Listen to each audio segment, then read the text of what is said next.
Senhor esteja convosco. Ele está no meio de nós. Proclamação do Evangelho de Jesus Cristo, segundo João. Glória a vós, Senhor.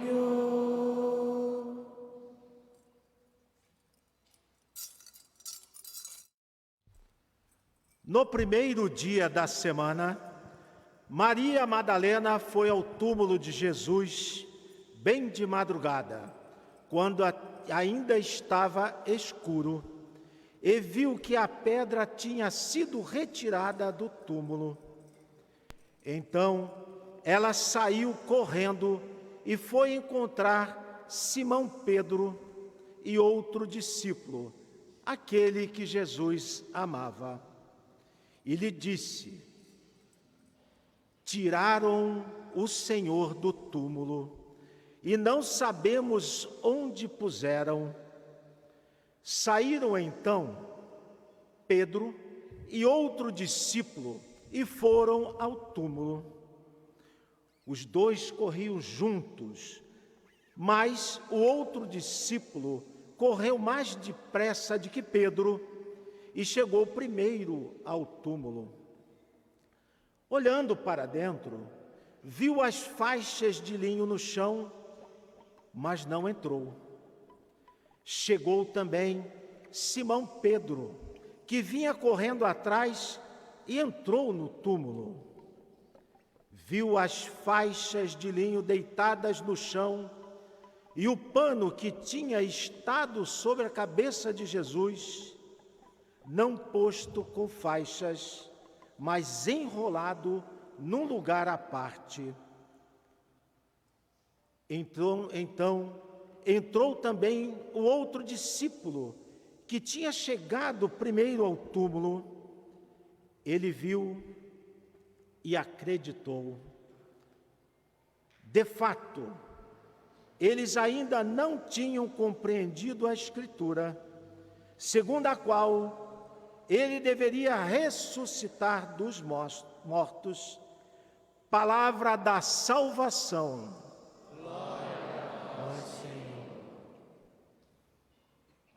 Filhos queridos, prezados candidatos ao diaconato, José Augusto e Jonas, irmãos que vêm celebrar conosco a alegria desse dia da ressurreição. Como é que a gente cantou o refrãozinho do Salmo, filhos amados? Este é o dia que o Senhor fez para nós, alegremo-nos e nele exultemos. Este é o dia que o Senhor fez para nós.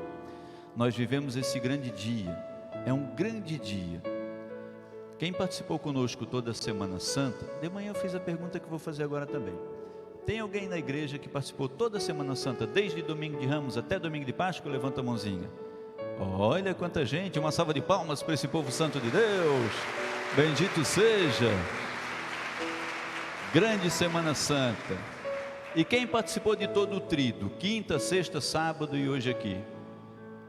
Também merece uma salva de palmas, valeu! Bendito seja.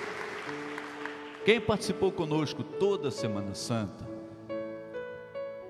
percebeu bem o que significa dizer, este é o dia que o Senhor fez para nós. Porque nós vivemos, a gente vem lá da quaresma, junto com Jesus no deserto, nossa quaresma, nosso tempo de jejum, de abstinência, de oração, de caridade. Saímos do deserto e no domingo de Ramos entramos com Jesus na cidade santa de Jerusalém, onde Jesus foi entregar a vida dele por nós. E aí vivemos todo o mistério da Semana Santa, paixão, morte e ressurreição de Jesus. No tríduo a gente viveu aquela grande missa que começou na quinta-feira da ceia do Senhor, do lava-pés, da vigília santa, e terminou no sábado da vigília pascal. Uma grande missa de quinta até sábado. E hoje, com a ressurreição, nós começamos um grande dia, que é o dia da ressurreição, que tem a oitava da Páscoa, que são 8 dias, que são um dia, de tão grande, porque o mistério desse dia é tão maravilhoso, desse dia que o Senhor fez para nós, o dia que a gente se alegra e exulta. O dia de hoje é planejado desde o início da criação. Nas leituras da Semana Santa, nas leituras da vigília do Sábado Santo, a gente viu isso, desde a leitura do Gênesis, da criação. Deus cria homem e a mulher, coloca para viver no paraíso. Depois a história toda da salvação do povo do Egito, da libertação do povo, o plano de Deus, e aí Deus envia o seu Filho Jesus Cristo para perdoar os nossos pecados e nos reconciliar ao céu. Então este é o dia que o Senhor fez para nós, o dia esperado por Adão e Eva. Depois que Adão e Eva pecaram, e Deus Pai anunciou que mandaria o seu Filho Jesus, eles já começaram a esperar esse dia. Imagina, o dia esperado por Adão e Eva, o dia esperado por Abraão, o dia esperado por Moisés, o dia esperado por Jacó, o dia esperado por Maria, o dia esperado por todos os santos e santas de Deus. É este dia, neste dia da ressurreição. A gente cantou na sequência, né? Sequência, isso que os meninos cantaram antes da aclamação ao Evangelho, é esse canto próprio do tempo da Páscoa, né? E a gente via nas estrofes tão bem ritmadas, né? Cantai, cristãos, afinal, salve, ó vítima pascal. Cordeiro inocente o Cristo, abriu-nos do Pai o aprisco. O aprisco é a porta do curral, do aprisco, onde entram as ovelhas do rebanho do Senhor. Essa porta estava fechada desde o pecado de Adão e Eva. E aí, esse Cordeiro inocente, o Cristo, abre para nós o aprisco, abre a porta para que a gente possa entrar de novo no rebanho do Senhor. Somos ovelhas do Senhor que estávamos do lado de fora, e Cristo abre de volta. O Cordeiro inocente, o Cristo, abre para nós o aprisco. Por toda a ovelha ele foi imolado, do mundo lava o pecado. Duelam forte, mas é a vida que vence a morte, e a vida é Cristo. Eu sou a ressurreição e a vida que é Cristo vence a morte, para nos trazer de volta a ressurreição. O rei da vida cativo é morto, mas reina vivo. O rei da vida cativo é morto. A cruz para a gente, hoje com paninho branco e sem o Cristo pendurado nela, se transforma em instrumento de salvação. Parecia derrota, o Cristo morto na cruz, mas morto reina vivo. Nosso Senhor vive e reina para sempre. Vi Cristo ressuscitado, o túmulo abandonado, os anjos da cor do sol, dobrado ao chão o lençol. O Cristo que leva aos céus, caminha à frente dos seus, ressuscitou de verdade, ó Rei, ó Cristo, piedade. Ressuscitou de verdade, ó Rei, ó Cristo, piedade. Assumiu sobre os ombros o peso que era nosso, o pecado que era nosso, mas ressuscitou de verdade. Ó Rei, ó Cristo, piedade. Ele ressuscitou para nos reconciliar. O que nós precisamos é ter humildade para pedir Cristo piedade, nos arrependermos das nossas faltas. Ele já perdoou os nossos pecados, só precisa que a gente agora peça a Ele perdão, quando a gente erra, quando a gente peca, e que a gente busque essa herança. Duas coisinhas para a gente levar para casa hoje, desse belíssimo texto do Evangelho de João. Primeiro dia da semana, Maria Madalena vai ao túmulo, primeiro dia da semana. Então isso aqui já tem um ensinamento para a gente, é o primeiro dia da semana, para não pairar mais dúvida no nosso coração. Padre, não é o sétimo dia que a gente guarda? Era o sétimo dia. Por isso que é importante a gente participar de toda a Semana Santa, porque a gente vai tendo uma catequese dia a dia e entrando com Cristo. Então, na vigília pascal a gente viu a criação. Deus criou o mundo em 6 dias, no sétimo descansa. A antiga aliança, o dia de descanso era o sétimo dia, porque Deus criou o Criador 6 dias, o sétimo é o dia do Senhor, é o dia para ir à missa, para louvar a Deus. Agora, no primeiro dia da semana, é o dia da ressurreição. O dia da ressurreição, a ressurreição é a nova aliança. A nova aliança é selada no sangue do Cordeiro ressuscitado. Ressuscita no primeiro dia da semana. Primeiro dia da semana é o dia da ressurreição, é o dia de guarda da nova aliança. Nós somos povo da nova aliança, então o nosso dia de guarda é o primeiro dia da semana, que é o domingo, o Dominus Dei, o dia do Senhor, para não restar mais dúvida para ninguém. É o dia de ir à missa, é o domingo. É o dia de louvar a Deus, é o domingo. É o dia de agradecer, Senhor, 6 dias da semana eu trabalho, eu labuto, eu luto, eu estudo. No 7º dia eu vou me lembrar de Ti. É um dia para Ti, é o 7º dia. 1º dia da semana, às pressas, Madalena vai ao túmulo. Chega lá e o túmulo está vazio, a pedra não está mais. Ela sai correndo e vai anunciar aos seus: vamos Pedro, vamos todos, o Senhor não está. E aí Pedro e João, os 2 discípulos, Pedro líder e João é o discípulo amado, eles vão até o túmulo. O João, por ser o discípulo que ama, o mais estimado, ele corre mais depressa. Não é assim? Quando a gente ama alguém, quando tu estavas apaixonadinho, bem apaixonadinho pela tua querida ou pelo teu querido, galerinha aí da PJ, do JUFS, quando a gente está apaixonadinho, coração, vê estrelinhas, todos os lugares, e a gente marca aquele horário para ir, a gente não vai rapidão, correndão, né? Na época passada, os meus pais contam, né? Meu pai e minha mãe começaram a namorar lá em Angelina, interior de Angelina. Pô, interior de Angelina, pensa no que... Lá no interior de Angelina, aí não tinha, ia a pé, quilômetros até chegar na casa da mãe, o pai ia, né? E ia correndo para ver a mãe. O discípulo amado foi correndo também.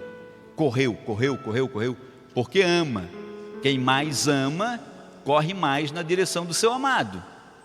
Então, se alguém diz para ti que te ama, mas não corre atrás de ti, não fica com dúvida. Foi correndo atrás do amado, o João. Só que aí, quando ele chegou no túmulo, ele esperou, porque ele pensou assim: não, mas o líder é o Pedro, então não vou entrar antes do Pedro chegar. Aí o Pedro chega, entra no túmulo, mas fica uma dúvida no coração de Pedro. Ele não tinha entendido ainda, o evangelho termina de fato, eles ainda não tinham compreendido a escritura, segundo a qual ele devia ressuscitar dos mortos. Só que quando João entrou, viu as faixas de linho deitadas, João viu e acreditou. Ele acredita porque ele ama. João entra no túmulo, ele vê o quê para acreditar? Não tinha nada, o túmulo estava vazio. Ele vê e acredita. Mas o que é que ele vê se não tinha nada no túmulo? É o que ele não vê que faz ele acreditar. Mas ele acredita porque ele ama. Somos eu e você. Nós não vemos, mas aquilo que nós não vemos, nós cremos. É a fé da igreja. É a fé da igreja. Veja, os discípulos vão até o túmulo, chegam no túmulo e não encontram nada. O João, que é o discípulo que ama, ele não vê, e aquilo que ele não vê, o corpo de Cristo que lá não está, ele crê. A igreja crê. O corpo não está lá mais no túmulo, porque o corpo também da nova aliança é o quê? O corpo da nova aliança é a igreja, nós somos o corpo. A gente não diz que a igreja é o corpo e o Cristo é a cabeça? O corpo que lá não está, está espalhado depois da ressurreição por todo o planeta. Vou juntar gente do norte, do sul, do leste, do oeste, do oriente e do ocidente. Esses serão os salvos, serão os chamados. É o corpo de Cristo. O corpo que não está mais no túmulo está espalhado pelo planeta. É o corpo místico do Senhor, é a igreja, Cristo é a cabeça. O corpo não está no túmulo porque o corpo está vivo em você. Você é o corpo de Cristo hoje. Por isso é que se você se afasta, você faz o corpo de Cristo sofrer. Se você vira um ateuzinho, um sei lá o quê, não vou dizer aqui, né? Porque hoje a gente tem que tomar cuidado com as coisas que falam, ainda mais que está sendo tudo gravado aí. Processo aí vem. Se você sai, você machuca o corpo de Cristo, porque você é corpo de Cristo. Cristo é a cabeça, você é o corpo de Cristo. Aquele discípulo que ama, ele não vê, mas ele crê. Aquele que ama, crê. Por isso que eu quero que você leve para hoje, para casa no dia da ressurreição, esse desejo de amar mais a Cristo e se deixar ser amado por Cristo também. Não é suficiente você amar, porque João não amava, mas ele amava, mas não só amava, ele também se sentia amado. Chegou João, aquele que Jesus amava. Ele se sentia amado. Na quinta-feira da paixão, ele recostou a cabeça sobre o peito de Jesus. É o discípulo amado. Então é preciso que você seja o discípulo que ama e que se sente amado por Jesus. Deixe-se amar por Jesus, porque aquele que ama crê. Outra coisinha para a gente levar para casa também, e que talvez passe despercebido, é esse detalhe aqui.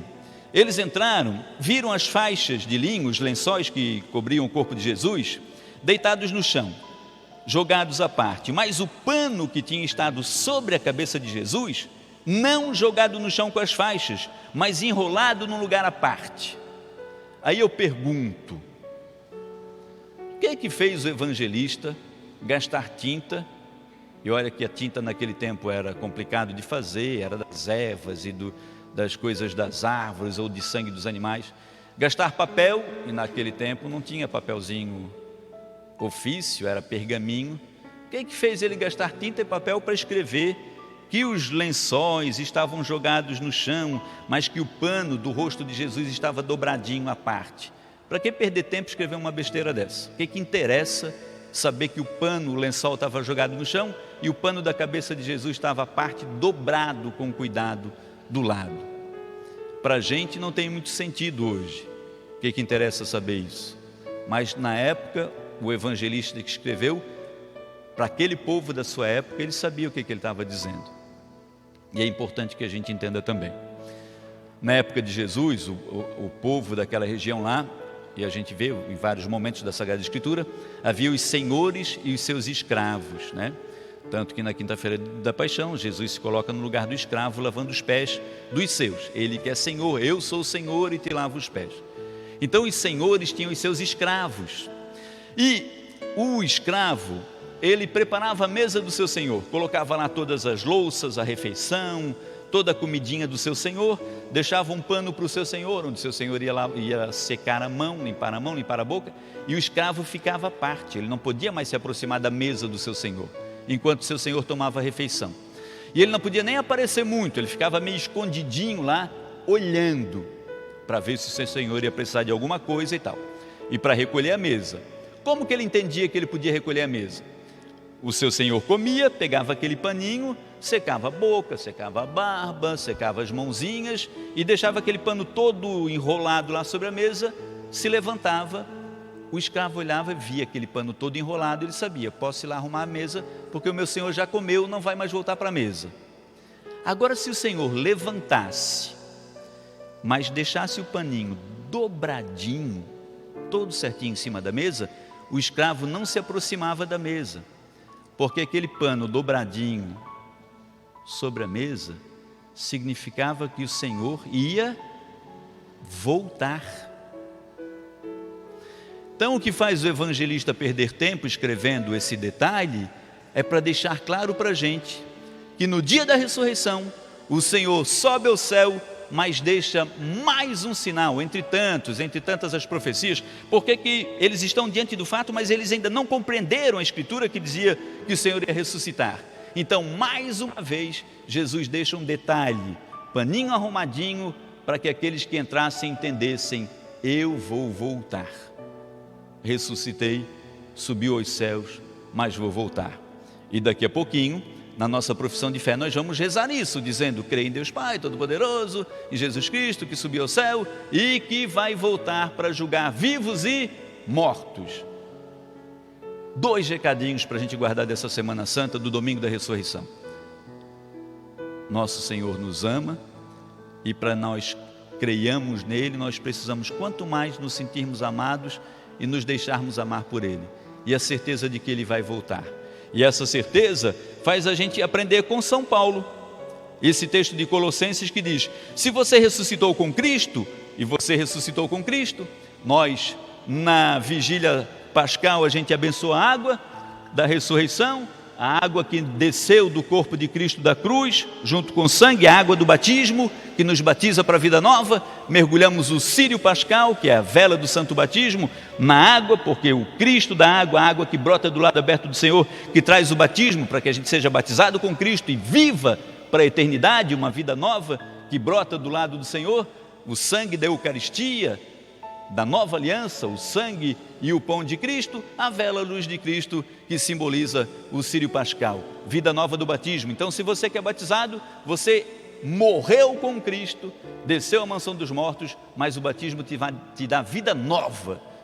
Você tem direito à ressurreição e à vida eterna. E se você tem direito à ressurreição e à vida eterna, se você nasceu com Cristo pelo batismo, pelas águas do santo batismo, esse dia da ressurreição de Jesus Cristo é também dia da sua ressurreição.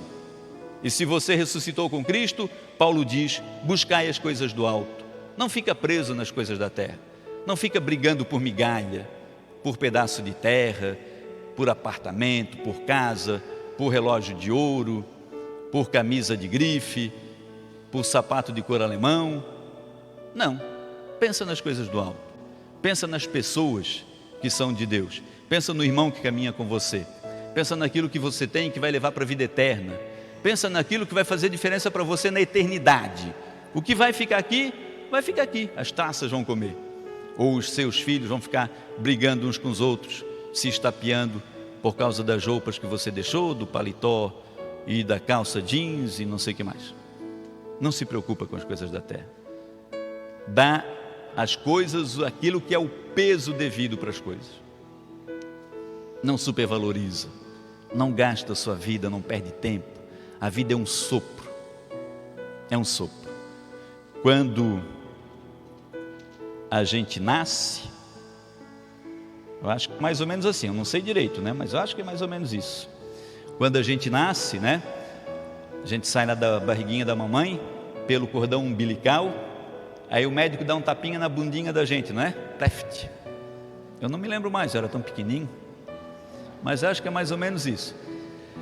E daí quando ele dá aquele tapinha na bundinha da gente, a gente expira, não é? A gente puxa o ar para dentro, porque a gente estava respirando pelo cordão umbilical. Então quando a gente nasce, a gente faz esse movimento assim, ó. Puxa o ar para dentro. E quando a gente morre, o que a gente faz? Expira. A gente nasce e aspira o ar, morre e expira, expele o ar. É um sopro, não é? É o sopro entre o nascer e o morrer. A vida é um sopro, meu velho, é um sopro. Primeiro aspirar e o último expirar. A vida é o que existe entre isso.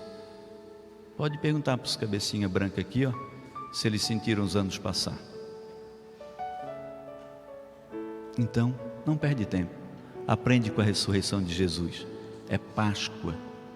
É Páscoa.